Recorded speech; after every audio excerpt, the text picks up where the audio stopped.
매매로 살아야 될지, 전세로 살아야 될지, 월세로 살아야 될지, 아니면 그냥 나는 월세 살고 투자용으로 매수를 해야 될지, 이런 게 고민이시잖아요. 그래서 한번 실제로 하나씩 계산을 해보려고 합니다. 안녕하세요. 빛났다리입니다. 모두 한 주 잘 지내셨나요? 저는 이래저래 바빠가지고 영상을 많이 못 올렸습니다.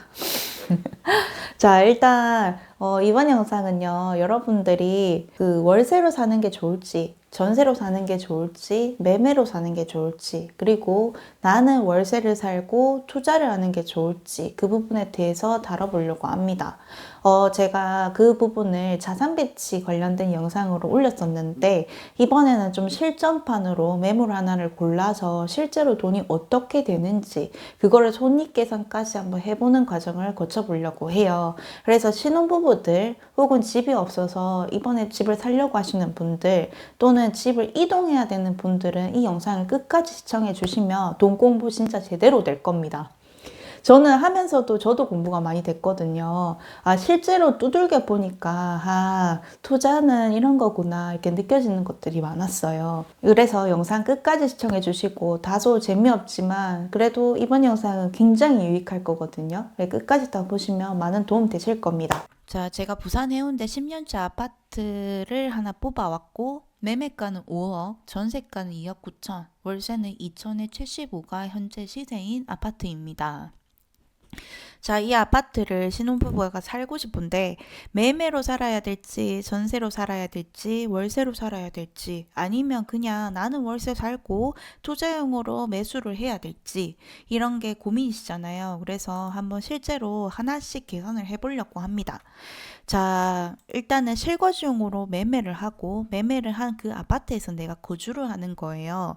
이때 집값이 상승하는 경우와 하락하는 경우, 이 두 가지로 나눠서 계산을 해보도록 하겠습니다. 5억을 다 가지고 있는 신혼부부는 거의 없을 거예요. 그죠? 자, 그래서 70% 대출을 일으키면 3억 5천 대출을 받고, 남은 돈 30%인 1억 5천 원 내 돈을 가지고 집을 사는 겁니다. 자, 그렇게 됐을 때 월 116만 6,667원이라는 이자가 나가고요. 1년으로 기준으로 하면 1,400만 원이 이자가 나가게 됩니다. 이거는 40년 기준 4%로 제가 잡은 건데요. 자신이 선택하는 대출에 따라서 이자 비용은 달라질 수 있습니다. 자, 물가 상승률이 2%라고 생각을 했을 때 이 5억짜리 아파트가 1년에 2% 정도 올라줘서 1,000만 원이 상승하게 된 거예요. 자, 그래서 상승했을 경우 나는 1,000만 원은 상승을 하고 1,400만 원은 이자 비용으로 나가죠. 그래서 1년 기준으로 400만 원이 마이너스가 나게 됩니다. 손익계산서상 2% 정도 상승을 하면은 얼마 못 올랐으니까 마이너스라는 거죠.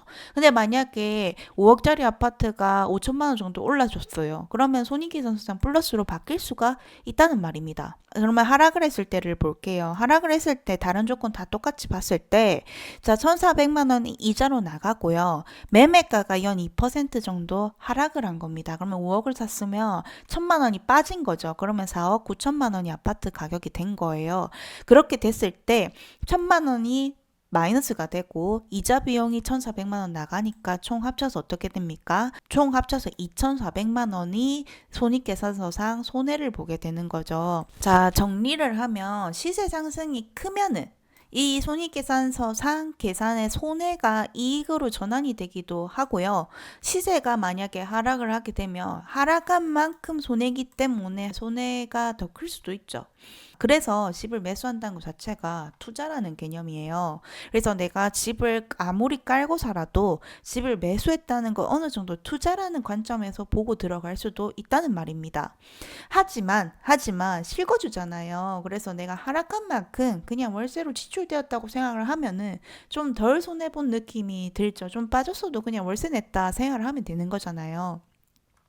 그래서 이런 식으로 생각을 할 수가 있습니다. 자, 그 다음 전세일 경우를 한번 볼게요. 전세일 경우는 오르나 내리나 상관없습니다. 임차인이기 때문에 리스크를 안지를 않아요.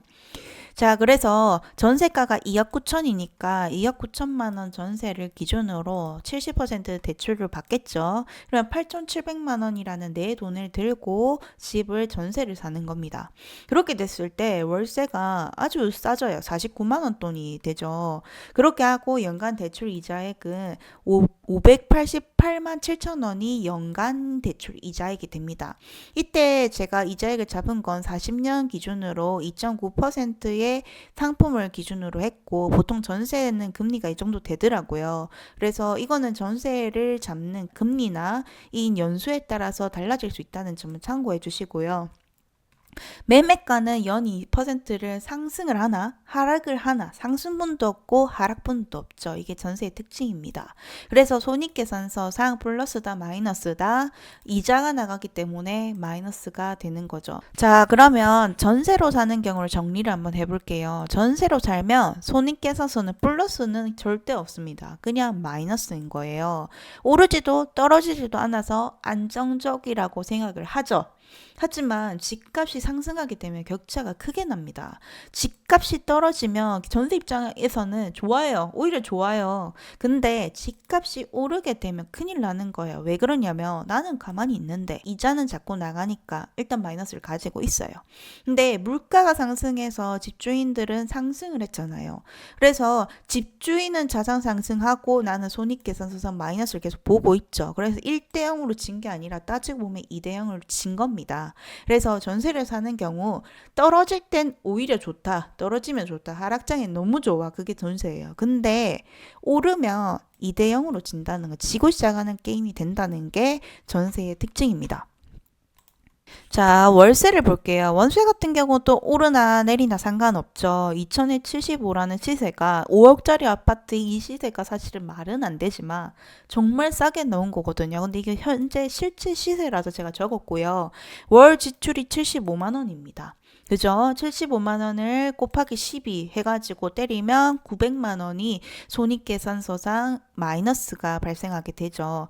자, 그러면 이걸 정리를 해 볼게요. 자, 그럼 정리를 하면 월세가 전세보다 손익계산서상 큰 손해긴 하죠. 왜냐면 전세가 전세 이자보다는 월세 이자가 더 많이 나가니까 더 큰 손해이긴 하죠. 그리고 나머지 조건은 다 전세랑 같습니다. 오르나 내리나 상관없어요. 그죠? 근데 월세의 장점은 뭐냐면 전세는 큰 돈이 묶여 있지만 월세는 이자는 더 많이 나갈지라도 큰 돈이 묶이지 않기 때문에 돈을 내가 유동하기가 더 편하다는 거죠.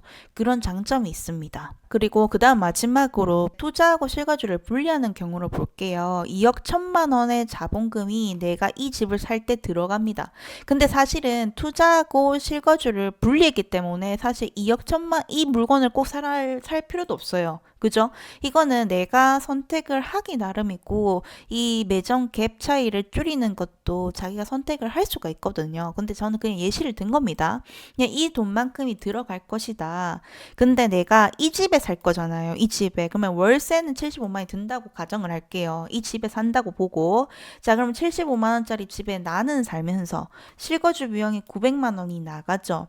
그랬을 때 이 5억짜리 아파트를 내가 다른 사람한테 전세를 준 거예요. 자, 그랬을 때 1천만 원이 상승을 하게 됐어요. 그죠? 그러면 손익계산서상 나는 1천만 원의 상승을 하고 실거주 비용으로 900만 원이 나갔으니까 100만 원을 번 겁니다. 나는 월세를 살고 이 집을 그냥 전세를 줬을 뿐인데 가만히 앉아 있는데 손익계산서상 플러스가 된 거네요. 여기서 전제는 2% 상승했을 때입니다. 지금 같은 하락장은 사실 아니죠. 자, 그러면 이제 하락하는 경우를 볼게요. 다른 조건 다 같은데 2% 정도 하락을 해서 내가 처음에 산 금액보다 1천만 원이 빠진 거예요. 빠지면 이 1천만 원의 마이너스 값과 실거주 비용이 손해잖아요. 그죠? 그럼 마이너스 값으로 발생해서 총 손익계산서상 1,900만 원이 마이너스로 발생하게 됩니다. 자, 그러면 정리를 하면 어떻다? 투자와 실거주를 분리했을 경우 올라가면 지급을 산 게 상승을 하면은 손익계산서상 플러스가 되기도 하고 하락을 하면 1,900만 원이라는 큰 손해가 되기도 한다는 거죠. 정리를 해서 투자와 실거주를 분리한 경우는 시세 상승이 크면 살면서도 이렇게 돈이 벌어지죠. 100만 원이 벌어진 거잖아요, 지금. 근데 만약에 이게 더 커요. 2% 상승이 아니라 5억짜리 아파트가 1,000만 원 오를 일보다 5억짜리 아파트가 5천만 원 오를 일이 더 많아요. 따지고 보면.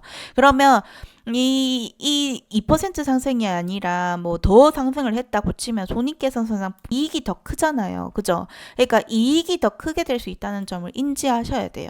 하지만 시세 하락이 되면 손해는 그 무엇보다 큽니다. 이거 보세요. 2% 하락했으면 1,000만 원 일단 마이너스죠.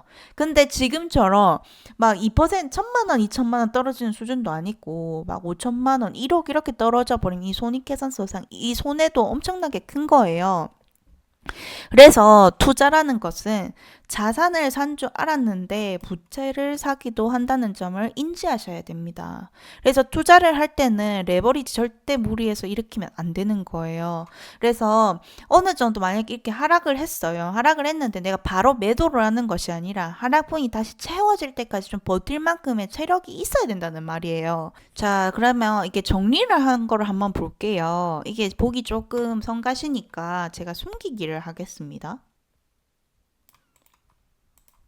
자, 숨겨서 이렇게 딱 봤을 때 실거주용 매매를 했으니까 내가 까는 경우에는 손익계산서상 이게 마이너스긴 하지만은 많이 상승한 플러스가 될 수 있다고 했죠. 하락을 했을 때 요 돈이다. 그 다음에 전세하고 월세는 뭐 오르나 내리나 상관없는데 무조건 마이너스라는 거, 무조건. 그 투자하고 실거주를 분리했을 땐 플러스가 날 수 있다. 2%만 상승을 해도. 자, 그래서 이렇게 전체적인 금액을 다 계산기를 때려본 겁니다. 지금 시세 기준으로. 이 매정 갭 차이를 더 줄였어요. 월세를 더 줄인다면 이 이익은 더 커질 수 있겠죠. 그리고 만약에 내가 너무 비싼 거 말고 좀 적당하게 작은 물건을 사가지고 좀 오래 들고 있는다고 치면은 이 이익이 아주 크진 않지만 손해가 이 정도로 크진 않을 거예요. 그래서 이런 부분까지도 좀 생각을 해서 내 수준에 맞게 레버리지를 일으켜서 투자를 해도 좋을 것 같다고 저는 생각을 합니다. 여러분들은 어떤 생각이 드시나요? 투자는 진짜 위험을 감수하고 하는 거라는 생각이 많이 들어요. 자, 여러분 생각을 해보시면 무주택자는 지금 같은 하락장에 굉장히 좋은 포지션입니다. 전세입자도 너무 좋아요. 나는 가만히 있는데 집주인들은 자꾸 가난해지고 있잖아요. 지금 집주인들 입장에서는 가난해지고 있는 거죠. 근데 전세 입장에서는 살기가 더 좋아진 거예요. 지금 2대 0이었던 그런 게임이 다시 1대 0, 0대 0 이게 맞춰지고 있다는 그런 개념으로 받아들이면 됩니다. 그렇기 때문에 여러분들이 지금은 무주택자일수록 좀 더 집중을 해서 내 포지션을 잘 짰으면 좋겠고 이번 기회에 투자 공부를 잘 하셨으면 좋겠어요. 자, 그러면 여기까지 이 영상이 도움되셨다면 구독과 좋아요, 알림 설정까지 부탁드리고요. 부족한 대로 채워가면서 여러분들께 최선을 다해서 또 영상 만들어서 들고 오겠습니다.